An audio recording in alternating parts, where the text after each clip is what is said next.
Nag-inusara ko karon, lisod na nga akong sitwasyon. Layo ko sa pamilya og lisod silang duolon sa ako ang pagkatulog. Silang huna-huna, una-unta okay sila kumpleto, unta ilang kaon. Sakit man sa buot pero ako raning gikaya. Kahuot sa kundugan ako na lang nang ikatawa. Kay kabalo ko nga layo ko ug ako nag-inusara sa pagsuway sa kinabuhi. Unta ako rang makaya. Tagai kog agianan padulong sa dag-anan. O Ginoo kong pinangga nga ako ang amahan. Kay ikaw ray gisaligan panahon sa kagulanan. Wa ko'y lain na sabito ng imuwar ang pangalan. Kapait nga pagsuway ug kahimtang nga lisod. Grabing mga problema kay dako pa sa balod.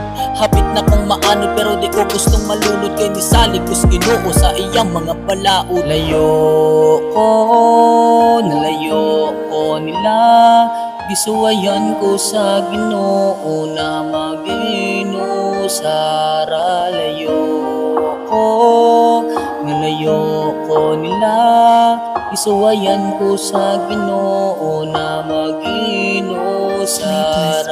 Giantos kong tanan ning kinabuhi kong kalbaryo. Daghan to o diri og tawo pero mingaw pas menteryo mo kasadya ran tanan. Ug akong adlaw makumpleto makauban lang tamo. Wala na ko'y dagang reklamo. Minahal ko sa kinabuhi ang tinuod kong kalipay. Kamu akong usog kay kamu ang nialalay. Panahon sa nagsakit ug hapit kong mamatay. Salamat yun sa pagtabang kay kamu ang nilahutay. Lisod akong kahintang nalayo ko sa inyuha. Mura kong nag-inusara bisan na apang barkada. Pero salamat sa barkada na asilangan ni amuma. Sa tanan kong pag-uol na asilang mo pakatawa. Iyampo na kong tanan wa na natoy mag-inusara. Pamingaw ug kaguol kung layo ta sa tong pamilya. Kaya ko na tong tanan kay nagbuwat ra na sila.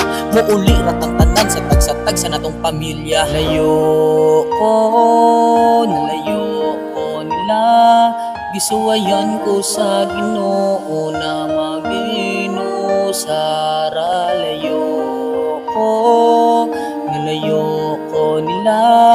Gisuwayan ko sa Ginoo na mag-inusara.